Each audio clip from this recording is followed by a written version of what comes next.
the Essenes embodied Jesus Christ. The story of Jesus most likely began around 100 years before the story begins, with his birth at the beginning of the Common Era. The first written version of the story is the Gospel of Mark that dates from 70 Common Era, about 40 years after the story says Jesus died. This is also the time of the Jewish revolt against Rome and the defeat and expulsion of the Jewish people from the Promised Land. The knowledge of the Hebrew Bible in a time of illiteracy indicates that the Gospel of Mark was written by rabbis, or very learned men in Judaism.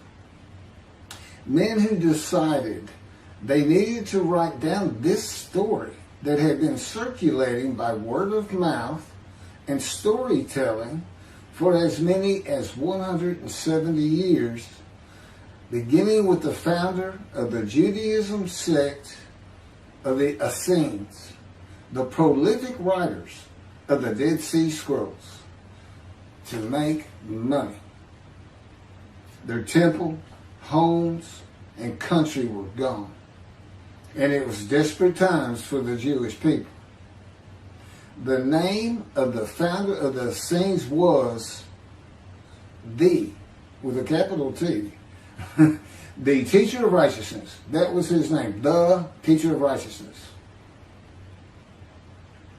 Meaning he was believed to be the man described in Isaiah 53 who makes the many righteous. The man Jesus claimed to be. According to the oral story that most likely began 100 years before the Common Era, BCE, with this man called the teacher of righteousness, who established a sect of Judaism known as the Essenes, this teacher of righteousness who fought with a wicked priest. All this information is in the Dead Sea Scrolls. Fought with a wicked priest. Did not like the way the temple was being run. Did not like all the sinning going on in Jerusalem, and did not live there, and despised riches and the material things of the world, just like Jesus, who also claimed to be the teacher of righteousness. The oral storytellers, who were diverse and from different backgrounds, ethnicity, and ability, captured the imagination of the crowds with their oral skills and would earn their livelihood from donation of money and goods in the age of antiquity. Few could read in a world where literacy was restricted to just a few, and this did not begin to change until the Middle Ages. While the earliest forms of written communication date back to about 3,500 to 3,000 BCE, literacy remained for centuries a very restricted ability closely associated with the exercise of power. Schools in ancient Israel, if any existed, served only the sons of the rich and the religious elite. Storytellers, in general, would be very learned men, captivating the imagination of the crowds at the gates and the meeting places of Jerusalem, with tales that people of a harsh and brutal time wanted to believe in. A time when medical treatment was primitive and life expectancy was 30 to 35 years, averaging those who died at birth to those who died with long life into their 70s and beyond. A time when people believed in mythical gods and gods who were men and making sacrifices to gods for favor and for safety, healing, long life, crops, and fertility. The Dead Sea Scrolls are generally thought to have been produced by the Essenes. No one really doubts it anymore. And the Essenes are a group that protested the way the temple was being run. Many of the Essenes went to the cliffs and the caves east of Jerusalem by the Dead Sea, known as Qumran, to prepare the way of the Lord, following the commands of the prophet Isaiah. Today, in this day, the day of the Lord, because the land blooms again, the Jewish people have returned in Jerusalem, and the ruined cities have been rebuilt. Elijah clears the way for the Lord. They went to Qumran to get away from the sinning of the people of Jerusalem and the ways of the religious elite at the temple, which would have been Pharisees and Sadducees. The Essenes are never mentioned. They're never mentioned in the New Testament. Now, they are prolific writers. And they had their own gate. They had their own gate throughout the life of Jesus and for 40 more years until Jerusalem was destroyed. And that in 70 Common Era, when everything was being destroyed, that's when they put those scrolls deep into pottery, big pottery, and buried them. That's what kept them from disintegrating into dust. And if you ever look it up, I mean, when I say prolific, there must have been many people, they were copyists. But they also did, well, I'm going to get to it. They made commentary on the scrolls. One of the first leaders of the Qumran community, again, was the teacher of righteousness, identified in the Damascus document and the Habakkuk Pesher. A Pesher is a type of commentary in Hebrew. In the Pesher literature, the teacher of righteousness is presented as a founding figure who directly clashed with an opponent called the wicked priest. Of course, we all know what Jesus went through with the religious elite, Sadducees, Pharisees, and the high priest. This was the wicked priest in his day, 100 years before the birth of Jesus. The man described in Isaiah 53 is often referred to the teacher because of verse 11, where God says, verse 11 of chapter 53 of Isaiah, where God says, "My righteous servant makes the many righteous." The teacher of righteousness and his followers left a library of information on his teachings, himself, and Scripture, and would seem to be the first of many men to claim or to be claimed by others that the man described in Isaiah 53. Jesus is not even the last. No, he's not, but I mean, he's not even the last. The Hebrew noun pesher is found in the Hebrew of the Qumran scrolls in the sense of meaning, explanation, interpretation. It is similar to a midrash in the Talmud. Various biblical texts were deemed prophetic and were subjected to pesher interpretation even when appearing in non-prophetic literary context. A copy of the pesher of Isaiah dates to the beginning of the 1st century Common Era. The pesher of Habakkuk attributes this technique to the founder of the community, the teacher of righteousness. In other words, this pesher is written during Jesus' life. And they had their own gate, the gate of the Essenes. The Qumran sect, like the broader Jewish movement from which it sprang, took a critical view of the established orthodoxy of its time, believing Israel to be under divine judgment, regarding itself as the true remnant of Israel and awaiting its imminent vindication. at the, quote, end of days. At the end of days, evil would cease, the wicked would be destroyed, and the righteous would live under a divine blessing. This is not unlike the teachings in Judaism today of a redemption, restoration, and exaltation of the Jewish people by the world of Gentiles, the nations, with peace throughout the world when the Anointed One comes. The Anointed One means Mashiach. The New Testament would say Messiah, that it just means anointed to do a task for God. And that would be from chapter 11, verses 1 and 2 of Isaiah. And the man is described in Isaiah 53 according to the sages and rabbis of the time. He was known as the leper scholar. And that's because it's a man suffering familiar with disease, sickness that will bring you to grief and be exposed to death. Today we would say cancer. And he makes the many righteous by his knowledge. That's in Isaiah 53. By his knowledge, not by his death, not by his crucifixion. Nobody dies.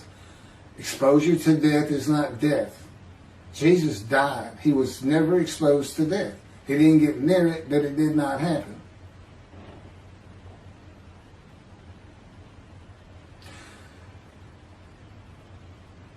This time that the Essenes were waiting upon, that they thought was imminent, did not happen for them.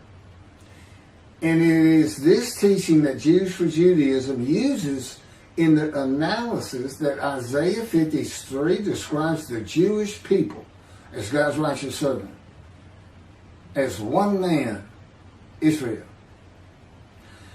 The persecution of the Essenes and their leader, the teacher of righteousness, probably elicited the sect's apocalyptic visions. These included the overthrow of the wicked priests. Jesus pointed an accusing finger at the high priest and told him, "You shall see me return." Oh, it sounds threatening to me. The wicked priests of Jerusalem and of the evil people, and in the dawn of the Messianic age, the recognition of their community as the true Israel. Josephus Flavius describes this sect, the Essenes. This is a man living at the time. People wrote back then, but you can't find anything written by Jesus or about Jesus until after the destruction of the temple. He describes this sect, the Essenes, as one of the main three philosophical sects among the Jews, with a very detailed description.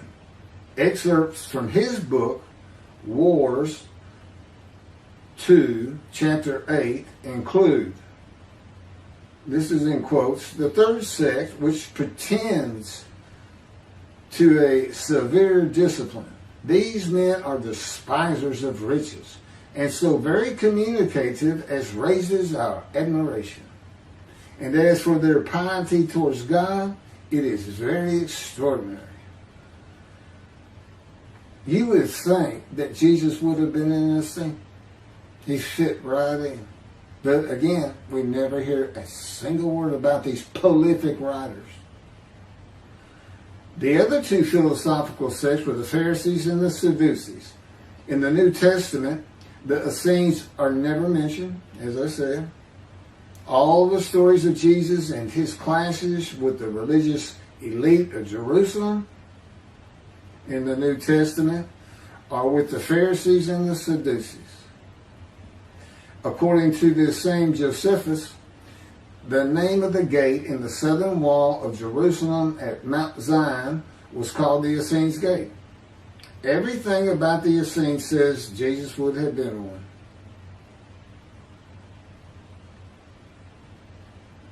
Peter and Paul, disciples later called apostles of Jesus, all said Jesus was the fulfillment of Isaiah 53 and the teacher of righteousness. All of Christianity does today.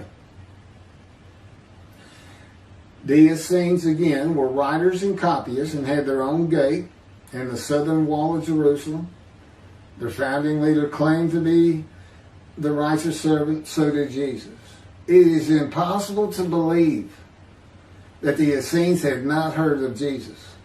It is impossible to believe they would not have gone to Jesus to question him and verify the stories around him and his claim of being God's righteous servant and right about him.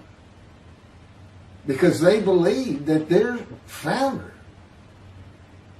was the Moshiach and that the end times were coming. Moshiach, anointed one, described in Isaiah 53. They're great followers of the things Isaiah had to say, and there's a pesher written on it during the life of Jesus. It's impossible to believe it.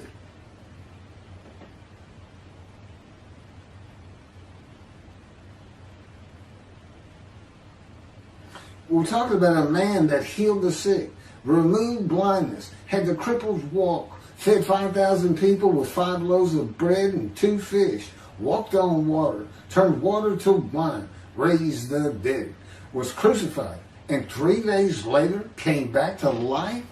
And you think these people, how about Joseph Philadelphus? Why didn't he mention that? He talks about the destruction of the temple. He was there. The Essenes were present in and around Jerusalem for 100 years before the birth of Jesus and another 40 or so years after his death at the age of 30 in the first written story of him and his life in 70 Common Era. There is not one word written by the Essenes of Jesus. There is no account in the New Testament of Jesus and an Essene. There are no writings or even a mention of him by a single person or a group that was part of his generation while he was alive. There are no writings by Jesus. And prophets of God, men of God, servants of God have been writing for him throughout the biblical times until he stopped talking to his prophets. The Hebrew Bible ended. The last prophet he spoke to, Malachi. Malachi chapter 3, the last chapter of the prophets,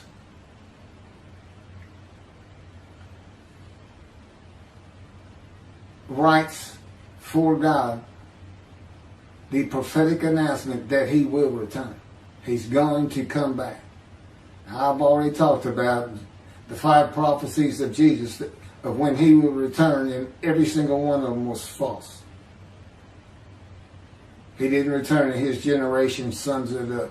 Those who pierced him with the spear on the cross, he says in the Revelation on the first page, verse 7, those who pierced me with the spear shall see me return. I'm coming back quickly.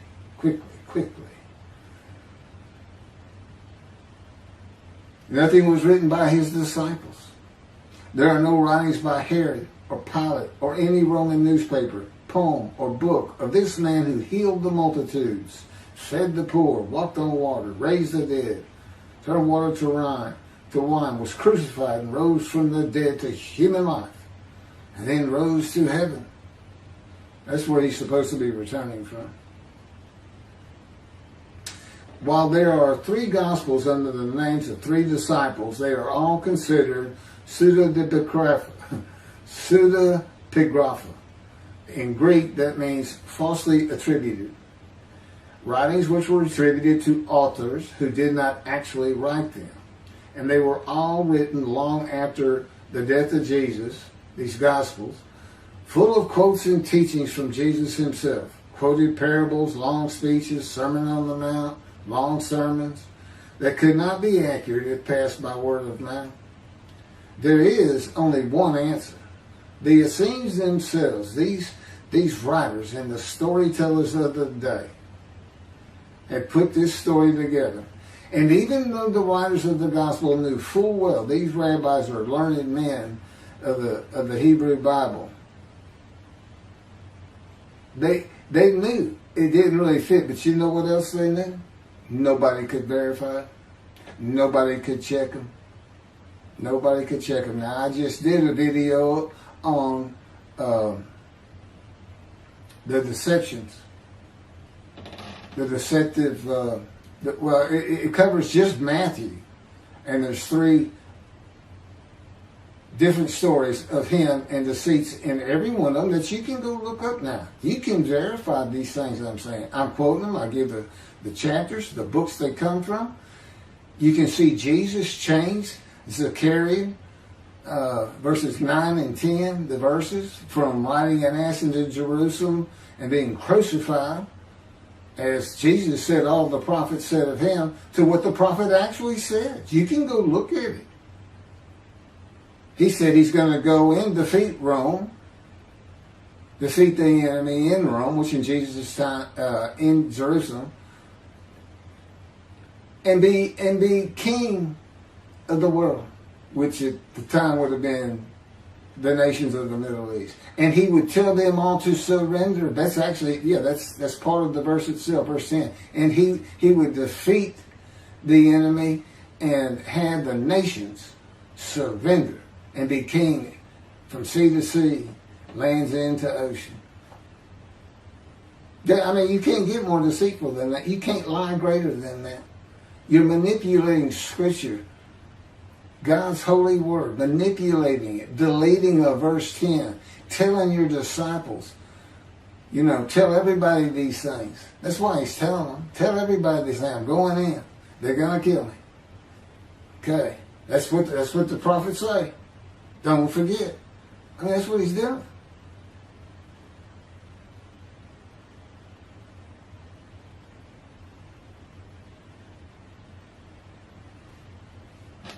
Jesus is a myth. Go look it up. Go look at what a myth is. Believe me, it covers the New Testament. It covers Jesus Christ. Thank you.